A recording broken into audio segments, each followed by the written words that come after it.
Assume you have the following jobs shown in the table to execute with one processor. Draw the Gantt chart and calculate the average waiting time and average turnaround time if the system uses the following scheduling algorithm. ആദ്യത്തത് preemptive priority scheduling. Then second one, non-preemptive priority scheduling. Third one, non-preemptive shortest job first scheduling. Assume higher priority is indicated with lower numbers. ഇവിടെ തന്നിട്ടുണ്ട് processor P0, P1, P2, P3. Then arrival time തന്നിട്ടുണ്ട് 0, 2, 3, 4.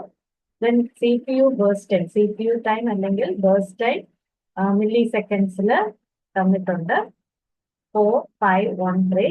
Then priority scheduling ചെയ്യണമെങ്കിൽ priority കൂടെ തന്നിട്ടുണ്ടാവും 3, 2, 1, 4.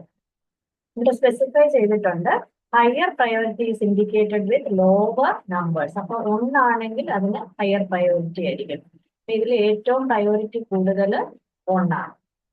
Next ഇതെങ്ങനെ solve ചെയ്യുന്നുള്ളതാണ് next പറഞ്ഞിരിക്കുന്നത്.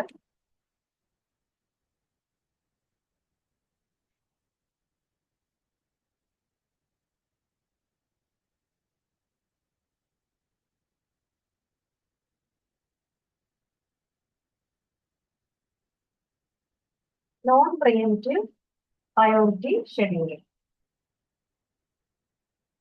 Non-preemptive priority. Non-preemptive എന്ന് പറയുന്നത് എന്താണ്?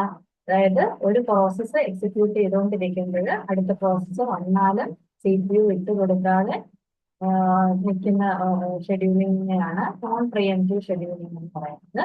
പ്രയോറിറ്റി ഷെഡ്യൂളിങ്ങിൽ പ്രിയംറ്റീവും ഉണ്ട് നോൺ പ്രിയംറ്റീവും ഉണ്ട്. First one non pre-emptive. അതിൽ തന്നിരിക്കുന്ന ഡേറ്റാസ് ഒക്കെ എഴുതുക. ഒരു ടേബിൾ രീതിയിലാണ് നമ്മൾ എഴുതേണ്ടത്. Processes, then arrival date, burst date, ഈ 3 കാര്യങ്ങൾ തന്നിട്ടുണ്ടാവും. പ്രയോറിറ്റിയും തന്നിട്ടുണ്ടാവും. Then non preemptive priority scheduling നമ്മൾ first at the 0th interval P0 വന്നു കഴിഞ്ഞു. ദെൻ P0 ഗാന്റ് ചാർട്ടിൽ വരയ്ക്കുക.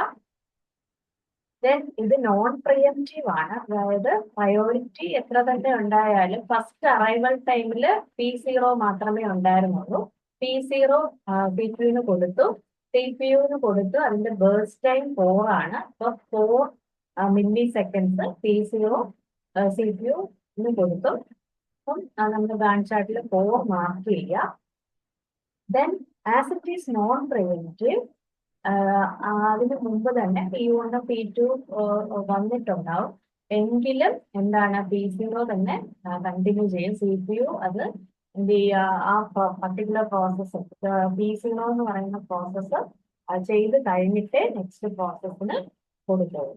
അപ്പം ആദ്യത്തെ പ്രോസസ്സ് P0 കംപ്ലീറ്റ് ആയി. ദെൻ നെക്സ്റ്റ് ആ ബേർസ്റ്റ് ടൈം, അതായത് 4 എന്ന് പറയുന്ന മില്ലി സെക്കൻഡിൽ നിങ്ങൾ നോക്കിക്കഴിഞ്ഞാൽ ഇതിന്റെ അറൈവൽ ടൈം P0ന് P1, P2, P3 within the 4 മില്ലി സെക്കൻഡ്സിൽ ബാക്കി എല്ലാ പ്രോസസ്സും P1, P2, P3 വന്നു കഴിഞ്ഞു. That means P1, P2, P3 has arrived എന്നാണ് ഇത് മീനിങ്. ദെൻ നെക്സ്റ്റ് നമ്മൾ നോക്കേണ്ടത് ഫസ്റ്റ് പ്രോസസ്സ് P0 കംപ്ലീറ്റ് ആയി. ദെൻ ബാക്കിയുള്ളതിന് പ്രയോറിറ്റി ചെക്ക് ചെയ്യുക. അതിന്റെ പ്രയോറിറ്റി എന്ന് പറയുന്നത് അവിടെ പറഞ്ഞിട്ടുണ്ട്. അതായത് ലോവസ്റ്റ് നമ്പർ ആണെങ്കിൽ ഹയസ്റ്റ് പ്രയോറിറ്റി ആണ്. ഇവിടെ 1 എന്ന് പറയുന്നതാണ് ഹയസ്റ്റ് പ്രയോറിറ്റി. അപ്പോൾ 1 എന്ന് പറയുന്ന പ്രയോറിറ്റി ഉള്ളത് P2 എന്ന് പറയുന്ന പ്രോസസ്സിനാണ്. P2 ആണ് അടുത്ത് പ്രയോറിറ്റി അനുസരിച്ച് എക്സിക്യൂട്ട് ചെയ്യേണ്ടത്. ദെൻ P2 എഴുതുക. P2ന്റെ ബേർസ്റ്റ് ടൈം 1 മില്ലി സെക്കൻഡ്സ് ആണ്. അപ്പോൾ 4 + 1 5. ദെൻ ആ പ്രോസസ്സ് കഴിഞ്ഞു. നെക്സ്റ്റ് പ്രയോറിറ്റി ഉള്ളത് P1-നാണ്. ദെൻ P1ന്റെ ബേർസ്റ്റ് ടൈം നോക്കുക. P1ന്റെ ബേർസ്റ്റ് ടൈം 5 മില്ലി സെക്കൻഡ് ആണ്. 5 + 5 10 ഇവിടെ മാർക്ക് ചെയ്യുക.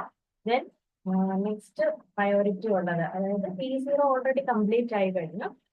P2 കംപ്ലീറ്റ് ആയി, P1 കംപ്ലീറ്റ് ആയി. ദെൻ നെക്സ്റ്റ് അടുത്ത് ലാസ്റ്റ് ഉള്ള പ്രോസസ്സ് എന്ന് പറയുന്നത് P3 ആണ്. P3 ബേർസ്റ്റ് ടൈം ആഡ് ചെയ്യുക. 10 + 3 13. ഗാൺ ചാർട്ടിൽ നമ്മൾ ഓരോ പ്രോസസ്സിന്റെയും കംപ്ലീഷൻ ടൈം മാർക്ക് ചെയ്തു. ദെൻ അത് ടേബിളിലോട്ട് എടുത്ത് എഴുതുക. T0 എന്ന് പറയുന്ന പ്രോസസ്സ് 4 മില്ലി സെക്കൻഡിൽ കംപ്ലീറ്റ് ചെയ്തു. P1 10, then P2 5, then P3 30. Then next calculate ചെയ്യേണ്ടത് ടേൺ അറൗണ്ട് ടൈം ആണ്. ടേൺ അറൗണ്ട് ടൈമിന് ഫോർമുലയുണ്ട്, CT - AT. അതായത് completion time minus arrival time ആണ്. ഓരോ എന്താണ് റോയും മാറിപ്പോവാതെ കറക്റ്റ് ആയിട്ട് മൈനസ് ചെയ്യുക.